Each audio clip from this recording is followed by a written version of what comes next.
This is the Red Oliver Show, the start of a new season, more or less. Transfer window is now open. We've been away for a few weeks and there's not really been too much going on. So we're going to discuss Connor coming back, which happened a couple of weeks ago, because we've not yet discussed that. We'll talk about the transfers. There's not even any rumours at the minute, but we'll talk about the players that we'd like to see come in. A couple of expired contracts, players have moved on. Herbie Kane's found a new club, Jordan Williams as well. Amongst that, and yeah, we'll just give us early thoughts to this season as the players have been back in training this week. So let's get into it. So, Andy, it were a couple of weeks ago since it were announced that Connor did come home, but he's come home in a slightly different role to what we've seen previously. Obviously, he's not exactly old, but he's 33 now, is he? Or 34, I can't remember. Soon to be 34, he's 33. All right, Al, you count down the days. It is until he is. That's like when someone said you're not 28 until you're 29, or once you've gone past your 28th birthday, you're now 29. So yeah, he's come back in a different role of a player coach role. So a little bit of a different one. Is coming back in either of those roles full time. How do you feel about the way in which he has come back into that role? I'm perfectly happy for it. It's good for us and it's good for him. He did some coaching with both Aston Villa under 16s, I understand, and our under 16s. So it helps him, doesn't it? You know, a couple of years as a player coach and then packing him playing from everything that I've read and heard, and then straight into just a full-time coach. So it's easing him into it. He's still got something to offer. I know some people say he's not the player that he was, pardon me, in 2016, and it's 9 years ago. It can't, nearly 9 years ago. It can't be. It can't be. But it might not have the massive impact that he had in 2016, but it did all right for Derby last season. And what do you know? Maybe we ought, since we're becoming Americanized, allegedly, maybe what we ought to do is for American football model, bring him on for set pieces, for corners and set pieces, and then let him go and sit back down again. Just bring him on for him, because put crosses in, he can land it on a sixpence. Can you imagine? Big Sam Cosgrove, he'll just say, "On me head, son," and he'll duly oblige. He's a quality player. He's got his housery about him that he'll teach our players even more. He's a good pro. And I don't, nowadays, if you'd have been when me and Alan were playing 33 and you were collecting your pension, but 33 now, it's note for a footballer. Look at Ronaldo, he's 40. So if you keep yourself fit and lean and mean, like me and Al have, then why is there an end to it? He's got plenty. He's got time left. He's got 2 years left. No problem at all for me, that. And he'll bring something. Yeah, he certainly will.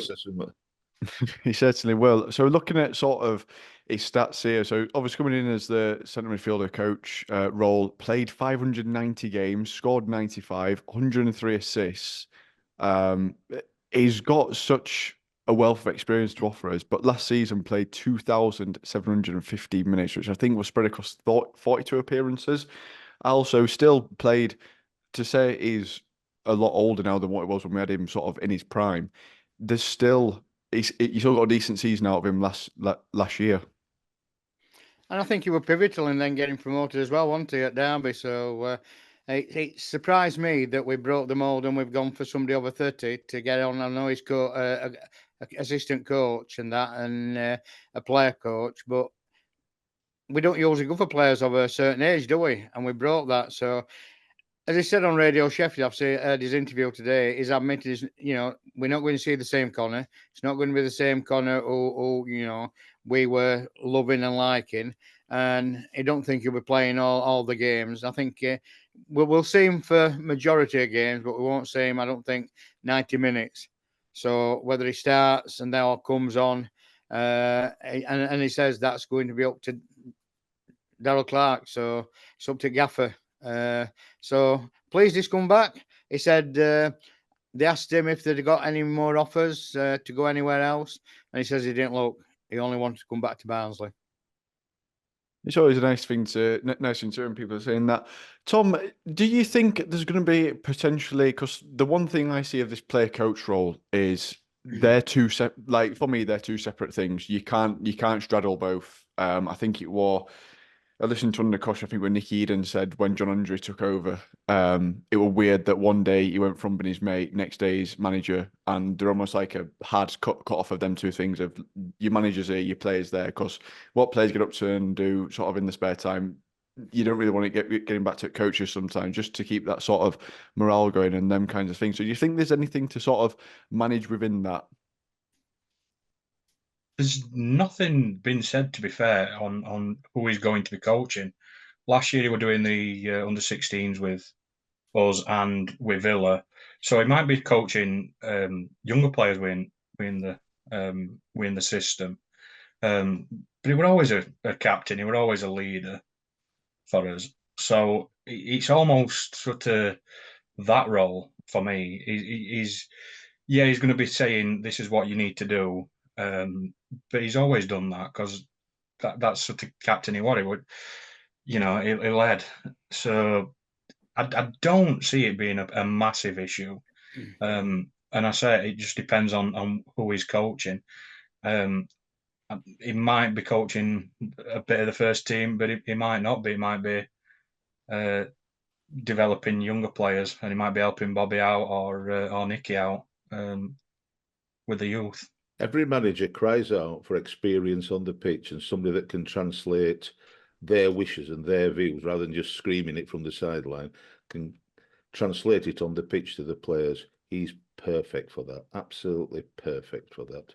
I've just got visions of when Ronaldo in Euros in 2016 and he was just on the sideline basically coaching him after he got injured. Is what I'm envisioning. Because you don't like you're biased. You don't like this player coach bit. You don't like it. No, I don't at all. Me and Alan's seen it with Alan Clark and Norman Hunter. We don't mind at all if they've got it. I think it were entirely different with John Hendry. You know, John Hendry were a player. Then the next season he was just a coach. He was just the manager coach, if you want. So a big difference. He's not the coach. That's Darryl Clark. He'll be perfect for what we need. Danny Wilson were assistant manager. Danny Wilson, yeah. Before he got job. I just think there's easier ways to do it. I won't mind if he signed and then like did one season as a player and then almost like who knows? Could happen. There a pathway progression for him to then step into first team coaching, which I'll be like, that's fine. So I know he put on Instagram a couple of days ago he started his LMA managers course as well. So he's obviously on his way to get his badges, which I don't know if that might necessarily be the thing of he'll only train a few days a week and then the other few days he'll do his coaching stuff. Necessarily whilst his thing is, so you could be right there, Tom, if he might not do first team coaching this season and just be either with 21s or under 18s and sort of develop his way in that. But happy to see him back. Oh, massively. I think there's a buzz around town, isn't there, because he's come back, and he was Patrick's favourite player, wasn't he? He loved him, Patrick, and unfortunately he got that what it Leeds last goal at home against Leeds and a stunner. So to be honest, this season, if we see a few of them, I'm happy that he's back at football club, and if he can sell the club to the youngsters and what it means to him and to them, then it's a win-win-win for me. Yeah, it almost feels a bit like when Adam Amwell came back in that season. It almost like galvanised everything. Tom, do you think, obviously, as he's mentioned, Connor said himself, it's not the same player we saw back in 2016, and it'd be almost impossible to ask that of him. Because I remember there are a few times where you'd always see him bomb on in front of the forwards and break through and sort of be that midfield that carries that breaks from the midfield and then goes beyond the forwards and create some overloads in there. We're probably not going to see that from him realistically. I think he's going to be more of a Marshall in front of the back four kind of position, which obviously Luca has been doing over the last few seasons. Do you think there might be a little bit of a shift in the way in which we play to almost accommodate Connor and get the best out of him? Not the detriment of our players, but the fact that they might have to play a little bit out of the pitch, which I don't think is going to be a bad thing for Luca Connell being higher up the pitch. Yeah, I mean, I see sort of Adam Phillips as the guy bombing forward and creating chances, having the shots. He's sort of our Hourihane of 9 years ago. I can see him being more of an impact sub. I can see him getting 20, 30 minutes. I mean, what a name and player to bring off the bench just to, help create something. But yeah, I could see him sitting a little bit deeper, letting Luca push on. But if that's the case, I think we possibly need somebody else to sign to help out the midfield. No, I'll tell you what, Tom, that's a fantastic segue then. Of let's have the conversation, because obviously Connor is the only incoming which we've had so far. There's been a few departures, a little bit more fringe players that have left. So Ollie Shaw's left to Hamilton Academical, which I'm not sure has actually been released by Barnsley yet. I know Hamilton have confirmed it, but there's been nothing on our side, and I know Doug put a tweet yesterday saying that it's also not been confirmed necessarily. They put out a tweet saying that it was subject to international clearance, which please get down in the comments and explain to me how on earth a Scottish player moving to a Scottish club needs international clearance, because it baffles me. So if anybody's got any insight into that, please let me know. It'll be Brexit and Scottish independence. It'll be that's done it. SNP. Yep, that's exactly it. Yeah, I thought that was a little bit of a weird one, especially with it being a Scottish player to Scotland. So yeah, we've had Ollie Shaw move back to Scotland, and then Andy Dallas has gone to Barrow on a season-long loan. So there's sort of the two outgoings in which we've had. And we've got Callum Stiles back. Yes, which is a given because Sunderland not activated the permanent signing of him. And obviously then Hourihane has signed for Huddersfield today. Jordan Williams signed for Portsmouth a couple of weeks ago. So the players which are out of contracts, obviously they're still not here. So and Devante's not here, is he? Devante's gone. I wouldn't know where. Yeah, that's by the by with the players that have left. So where do you think that leaves us, Andy, in terms of positions in which we need to strengthen this season? I think there's a few positions that would be helpful, and we've got a team that we can put out. But we want to put out a team that's going to really go for it and go for the top 6 or even higher, which I think will be a stretch with the teams that have come down and the teams that have come up. I think it's going to be a difficult league, a strong league from both ends. I certainly think, any disrespect to Ben Killip, we need a goalkeeper. I think it's a shame. I know he were injured, but it's a shame that Southwood's gone, because he's going to play back up at Bolton from where I can see. But that's a shame, because I liked him. I really liked him as a goalkeeper. So I think we need a quality goalkeeper. For me, a goalkeeper that will command his line. We've had, I'm going to say years, feels like centuries of goalkeepers that are good shot stoppers, but shimmy on the line. Can't be doing all that shimmying on your line. Leave it to defenders to edit. Now, come and command the tip. Come on, gear the defence some confidence. Come out and collect it, or come out and smack it clear. Anything, just a quality goalkeeper. Because we've now got, I don't think it was much of a secret, we've now got James Bittner who's come from Cheltenham, released he left Cheltenham. It didn't surprise me that he finished up at Oakwell, since he worked with Darrell at Cheltenham last season. So I'm glad he's come, but he'll need, for me, a first-team goalkeeper to work with, as well as all the others, as well as Flavel and Killip. So for me, that's the first key thing that we need. What I think is a quality goalkeeper, somebody that's tall, brussing, and said, "Get out my way," and collect the ball and what have you. I'd also like, it'd be nice to have a big, strong defender, but we've got some of them. So it all depends if there's any outgoings. The defence isn't too bad, I don't think. The back three, if we're playing the same system, let's say we are, the back three, we've got, if they're fit, we've got some decent defenders. Pines with Marl on one side and Earl on the other. We've got Jack Shepherd. I think he'll come back stronger. I think he's a good player and he'll come back stronger. I have absolutely no idea about Conor McCarthy. I've not seen him play very much, and I personally think it'd be best for Conor to go to a team where he's going to play first-team football, because he's clearly went in the plans last season. Whether it will be this season, I'm not sure. He's too injury prone. all that. I mean, I think that's why Robbie went into it. I quite liked Robbie Cundy, but he's no, it's not that will never going to happen. At right back with Williams going, or centre back, right back, wherever he played, rubbish centre back. But at right back, I thought he were a good right wing back.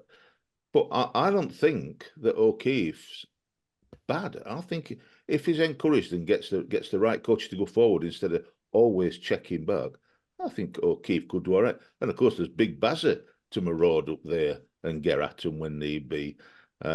So I'm not too worried about right wing back. Left wing back's a different thing. I don't think we need a left wing back. But we'll see how long we've got Nobby Styles for. I've absolutely no idea. Maybe he'll be gone next week or in a couple of weeks. Maybe he'll go on loan for another. Who knows what's going to happen? But he'd be all right at left wing back. But I think we need a left wing back. That's what I think. Now we've got a vacancy there. We can presumably going back to Scotland as his stated aim. Certainly a right wing back, and truthfully, it'd be nice to have a left wing back that can get a ball into box and get it on big lad's head. So that would be helpful. So that's two. I certainly think we need another striker. For me, Sam Cosgrove showed that he's got what we need, and he showed it against Bolton twice. Didn't get much of a chance before, but we still played balls as though he were playing to players that weren't like him. So we made a right mess of it last season. But he needs somebody to play with him. I think Jallo will get a lot more football this season, and I hope he does, and I hope it brings him on.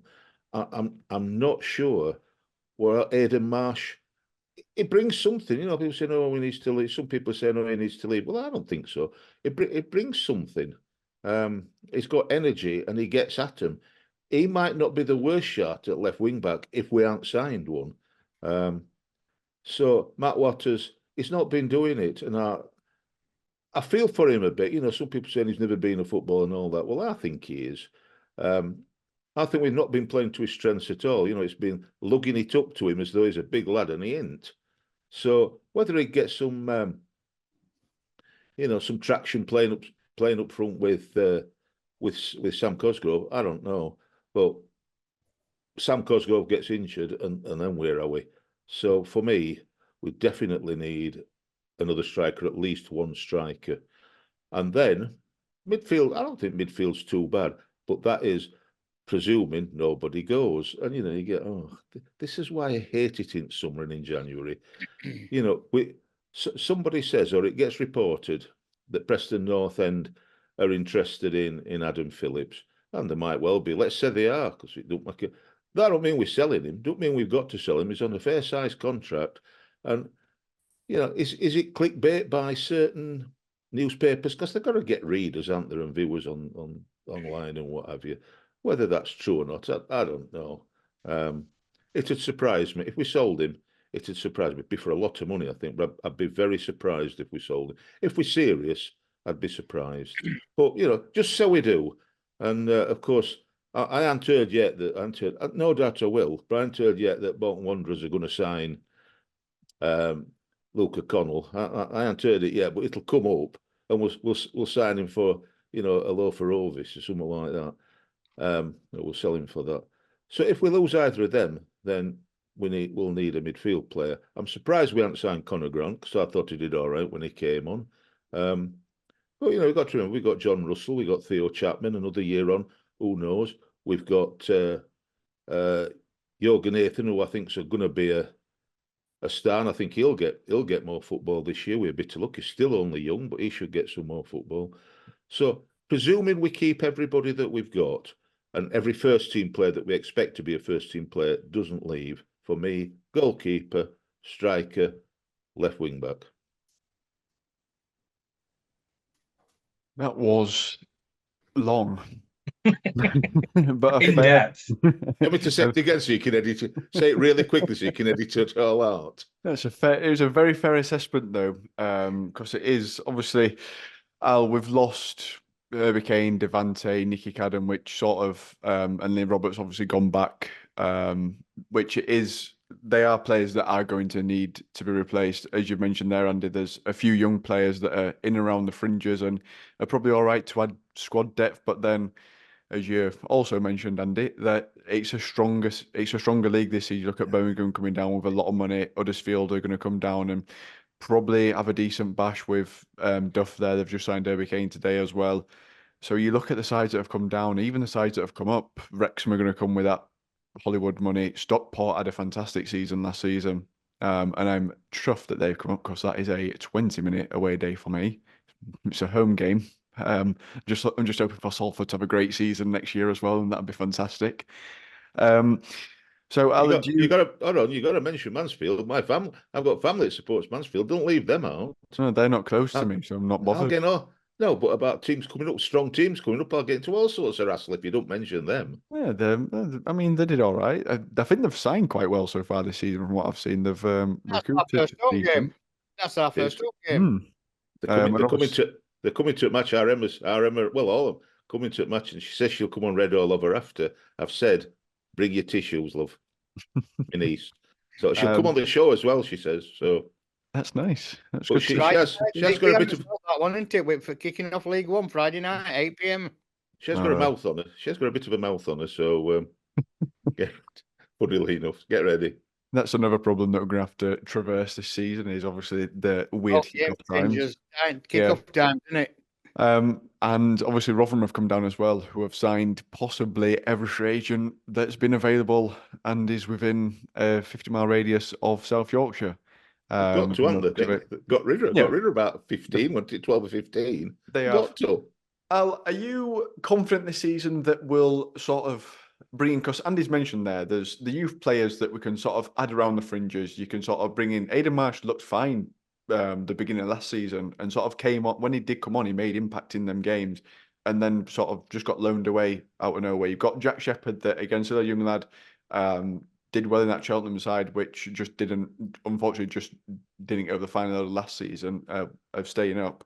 So there's them sort of, the depth's almost there. It's just we're missing them bits of quality to be threaded throughout. And obviously when you've lost the wages of Herbie, Jordan Williams, Devante, Nicky Cadden, it's 4 senior players, and some of those as well have been on the wages from when we were in the Championship. You'd like to hope that this season there's been quite a lot of money that's been freed up. Yeah, we've trimmed wage bill as far as I can see, and also I think we're in a stronger position than we were last season when manager took over. Neil Collins took over last year when cancelled all friendlies. So I think we're in a strong position to start the season and move forward to a pre-season. I would like to see a keeper come in for a number 1 keeper. That's paramount for me. We've got to get a number 1 keeper in. I'm not knocking Killip. He did well last season. I think we've got to replace Jordan Williams and we've got to replace Nicky Cadden. So both wing backs for me. We need strength in depth. So we need somebody to challenge those positions. Also, if Styles, if he goes or stays, I don't know what's going to happen. I think another midfielder. I think looking for me, I'll look for an attacking midfielder to supplement what we've got. And then up front, yeah, we've did all right last year with strikers. But I think we need one. We need a 6'3" keeper more type. Somebody League One's hard with defenders, so you need somebody to walk ball up. And we've said that before. I mean, you don't like it, Josh, but you've got to have somebody big and brussing to mix it. And one who I think will do well next season is Nathan James. Yeah, I think we'll see Nathan. And I think Reds fans should look forward, after seeing him at under-21s, should look forward to seeing this kid. Yeah, Nathan James played quite a few of those friendlies as well last season, which I found a little bit strange that he'd played in the friendlies, did all right in the friendlies, and then we just never saw him in league or really cup action last season, which I found a little bit confusing. From that, I mean, there were a lot confusing last season, Josh. That's confusing. True. I mean, I would say Sam Cosgrove does tick that box for that big 6'3" massive striker we've got. I don't think we need 2 of them. One's enough for me. I'm happy with just one of them. And then we can just get someone, just go for that crouchy throw approach, 4-4-2, crouchy throw. Sam Cosgrove's when someone quick runs onto it. Tom, what about you? Where do you sit? Do you sort of agree with Andy and Al so far in terms of keeper, wing backs, striker, and midfielder? Well, to be fair, that's just a full team. Yeah, I mean, Al did sort of say he wanted a new player in every position, but I'm not as worried about the keeper as probably Andy is. I thought Killett did fine last year when he was called upon. He didn't really do a lot wrong. I wouldn't mind a new keeper, but I don't think that's not my priority. Left wing back is my big. It's the massive. It was a massive hole last year. We only had Cadden, really, and we now we haven't even got him, so we are desperate for a left wing back. I wouldn't mind adding like I say, I wouldn't mind adding a keeper. Wouldn't mind adding a midfielder. I probably wouldn't mind adding a striker, but with youth coming through, I won't mind seeing some younger players getting a chance and pushing into the first team. Like Andy said, that Young and Nathan looks quality in midfield. We've got Marsh and Jallo for strikers. I'm hoping Waters does something this season. I think my biggest issue with him last season was he just looked lazy and slow. He didn't look like he wanted to run. But listening to Darryl Clark's interview today, he's going to make him run.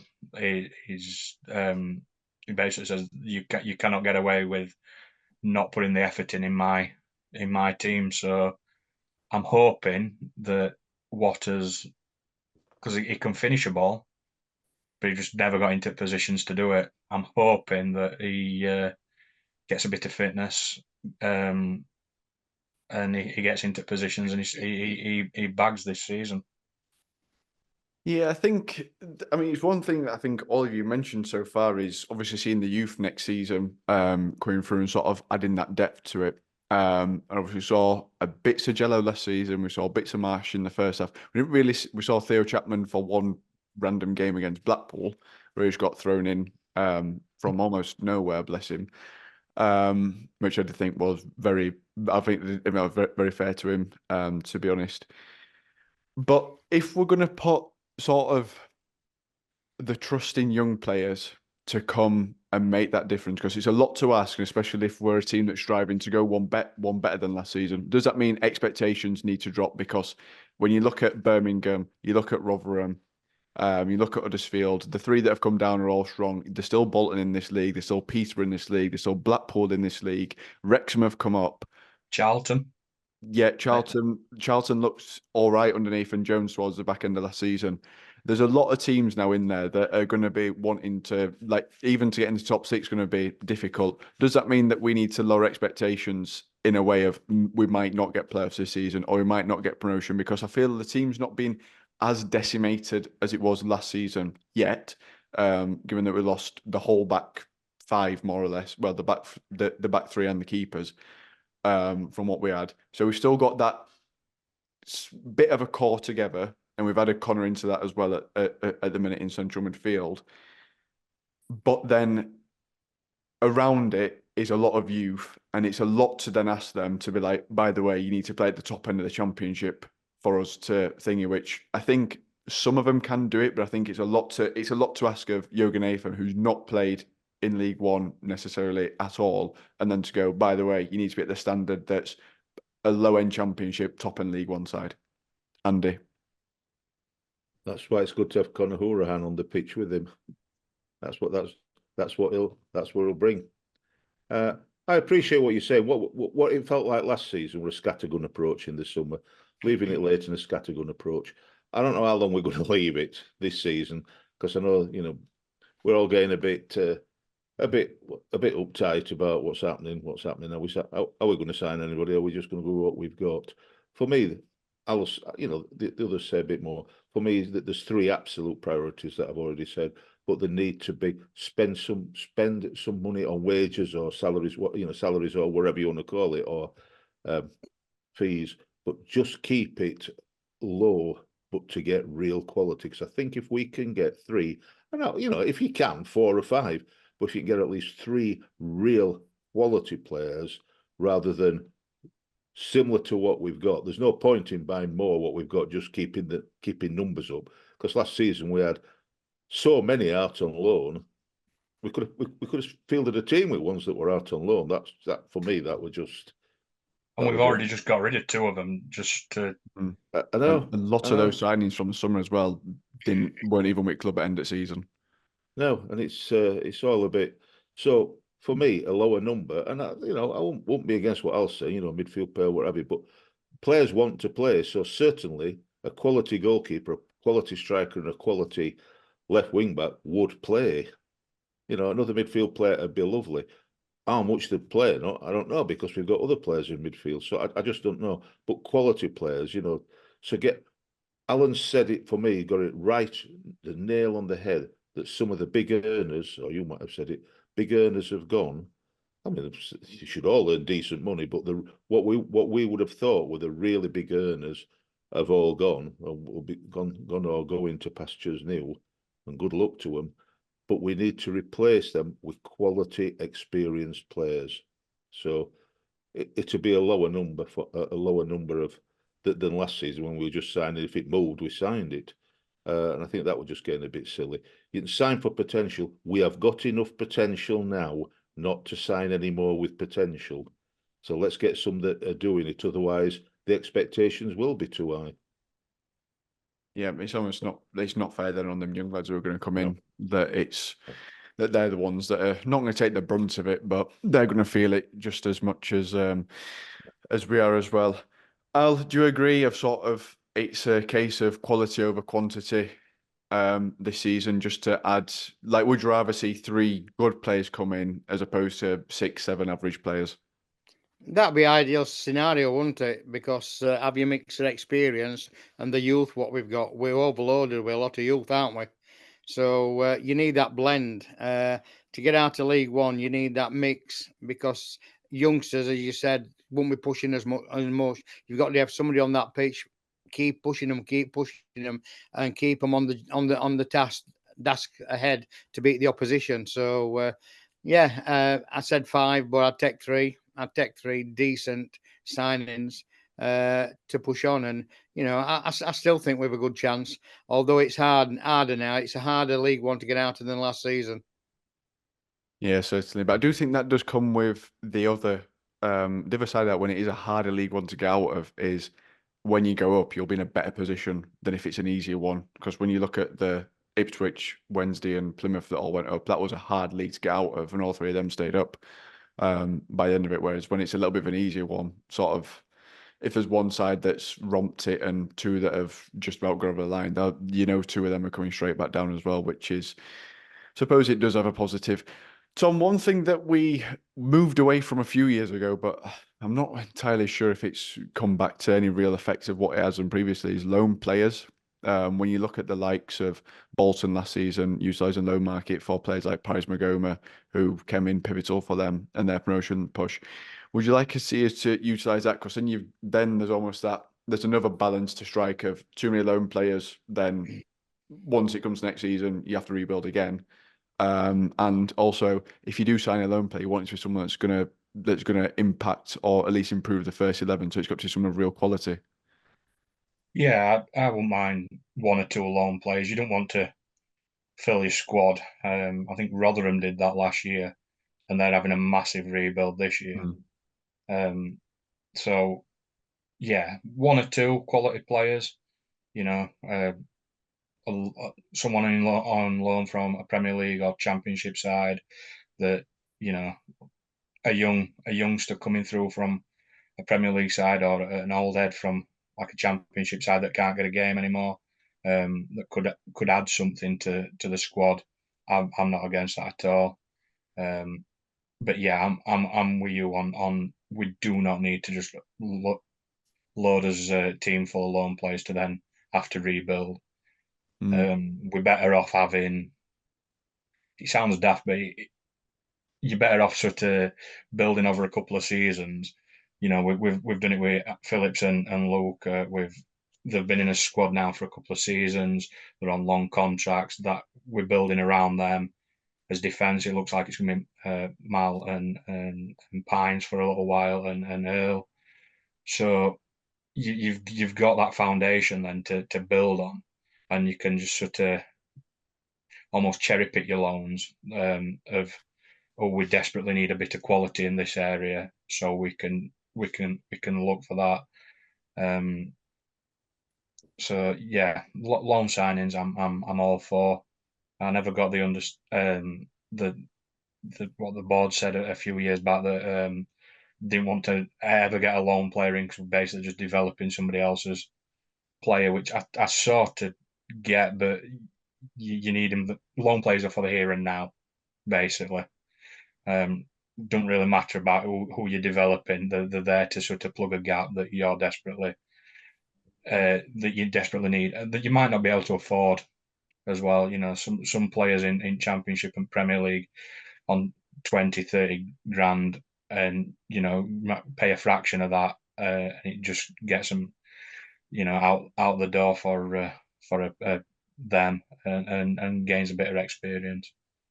Yeah, you look at the likes of like the loan signings that have been solid, like Daryl DK when he came in, just come out of nowhere, and he was the one that probably did push us over the line in that Championship push season. Because I think, not that we were running out of options, but it was just something completely different to bring on: quick, fast, strong, powerful. I agree. It needs to be players that thing. You look at Paris Magoma, there's talks of him being in that Brentford side in Premier League this season. So to have someone that will borderline Premier League quality in a League One side is always going to be a massive positive, and help bring players on. So yeah, I think that's just about it, gents. It's been nice to be back chatting, you know, after a few weeks. We're not mentioning England.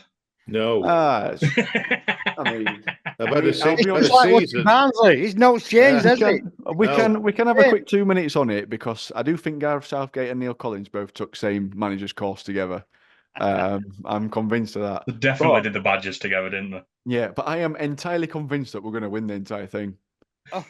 Because this is the first, I think it's the first time under Southgate that we've played horrendously during a tournament. We did well in Euros other time. We were solid throughout it. We did well in World Cup. We were fine through that. This time we've been absolutely awful, but we're still at the same point would have been if we played right well. Yeah.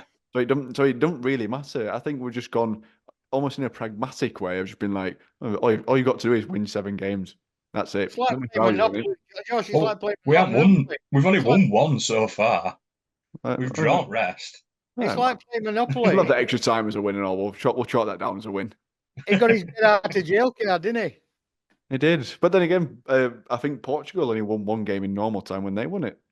Yeah. They draw the group games, and I think penalties and a couple of extra time wins. And I think quarters they won in normal time. So it's not just the defenders passing it like we did. It's not just the defenders passing it to each other.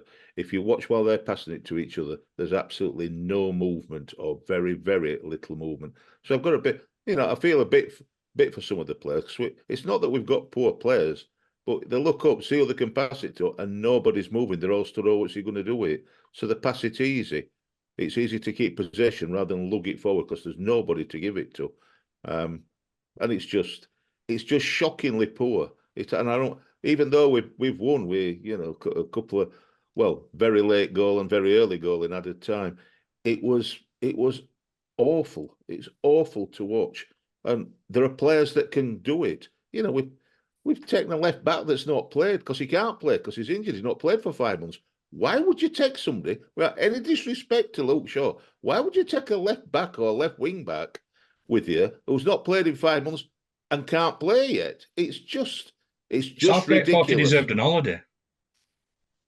I'll tell you something. He'll have gone at the end of it. Whatever happens, he'll have gone. If you want to hear a good reasoning for that, I'd say listen to BBC Radio Manchester and listen to what Georgie said about it, because she made some very valid points in that. And I'll be honest, after listening to her on the radio, you three, you've got to be strong this season, because I've got a solid replacement in the under 21s here that can replace one of you three at any time.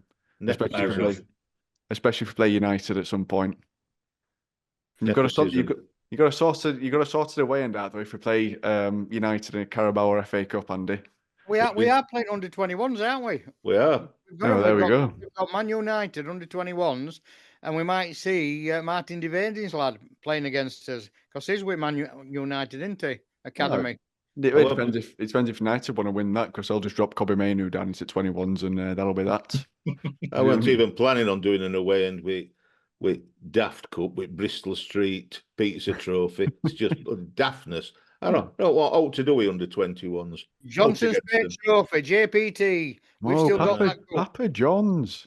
That's when it's peak. Under 21s. Get in the bin. That's like when League One were Coca-Cola League One. That's my era of that Johnson Paint Trophy, Papa John's Trophy. Wigan come out at bag. We're at Wigan. If we beat them, it'll be our fault, won't it, lads? It'll be our fault if we beat them. Are Wigan in our group? Yeah, our league. It's Carabao. They're in our Carabao. Oh, are they in our group for thingy as well? Yeah, they'll be in one for. They're not in our group for. I didn't know if they're in our group. Carabao Cup. Well, I've got a mate at Wigan to do an away end, and I've certainly got Jake at Lincoln, who's our first league away game. So I can have a few lined up. And what I have got, Josh, as you well know, because you've seen it, I've got a special away end from last season with Tom Youngans asked, why don't you support a good club like Manchester City, Liverpool, or best of all, Barnsley? And we asked that of eight different away end guests and all your lot, so 9 of us. So that's been put as a special. So I'll get that out in a week or so it don't clash with hotels that we're doing, because that'll be a nice little. Anyway, are we all excited? Are we all up for it this season? Can we move forward and time lucky getting out of League One? Is it possible? Depends who we sign. Depends who goes and who stays. I'll let you know a week before. I was going to say we'll do his predictions. Not now. In a few weeks. Yeah. Well, I've already been possible. I've been on Gabe Sutton's show already. I mean, I'll tell you what. You said I talked a lot earlier, Josh. I'll tell you what. On Gabe Sutton's, he wanted to do a deep dive on Barnsley, and let's think on it. Were a week ago. I'd got nothing to say, but I spent an hour and 12 minutes saying it. No to say for an hour and 12 minutes. I thought I did a sterling job saying He's a nothing. Birmingham fan. What does he know? No, he started badly, and I sorted him out, but best I could. We'll have him on. So, no. So I said that he said, "Oh, you'll be wanting to, just to rebuild this season. You know this, Al, because you've seen it. You want to rebuild this season, won't you? And just above mid-table, and then go for next season." I said, "Me and Alan can't wait. Me and Alan can't be putting things off for a season. We said it to Nero, didn't we? We need to be moving forward now, not in a year's time or a couple of years' time. Oh, could happen. We need to get good." I said we'd finish 6th. I was talking stupid because I've got to try and do something for 112 minutes. So I know I talk stupid, but we'll pencil that in. We'll pencil that in for your thing of 6. We'll pencil it in for you. Us and Lincoln. When it comes to not Exeter though. Anyway, before we start, come on, England, get it done Saturday against Swiss. It's not looking great because Holland have just whacked Romania 3-0. They've just scored 2 in the last 5 minutes. Oh, Bruni's not going to be happy. Our Romanian rescue dog. I'm going to have to console her now tonight. Yeah, I'm sure she'll cope, pal. It's a good result. Right, we'll be back at some point next week, or if anything happens between now and then that's breaking news and exciting, maybe a signing. Who knows? Fingers crossed. But yeah, we're back. Also, there was talks of it last season. There's a couple of people in the comments saying we'll be on Spotify. We are now on Spotify. Danny Finney has sorted us out with Spotify. So yeah, we're on there. Type in Red All Over. It should come up. Although the logo's black and red on there, I think. It's the same as the hat that Tom's got on, who's giving that real American trucker vibe to this show today, I'll be honest. My hair's a mess. I just didn't is that what it quickly is? throw hat on, so I looked half decent. So yeah, if you see it on Spotify, it will be the black logo with the red text, and this exact show will be on there. So if you're out and about in the car, if you're at the gym, you're able to listen to us now. So we're going more global. We We've got are. YouTube and all though. Help Yeah. us out. Don't just We'll always still be on instead. YouTube. Well, I Do don't it know. both. I'm surprised you're not posting about other shows like you just spent the last 5 minutes plugging Gabe Sutton's EFL debate then. No, because There's I were only on it. shows that Rest we of do. the And rubbish. hopefully, something to look forward to. We might see our Joe Beardsall on a few more shows next season with a bit of luck. We'll see. You know, I'm still analyzing his performance from the end of last season. If we want him, he says Yeah. he'll come Still on on the. subs bench. Yeah, I'm says still he'll- analysing. He's still got a few things to prove to me before we start locking in a team selection for next season.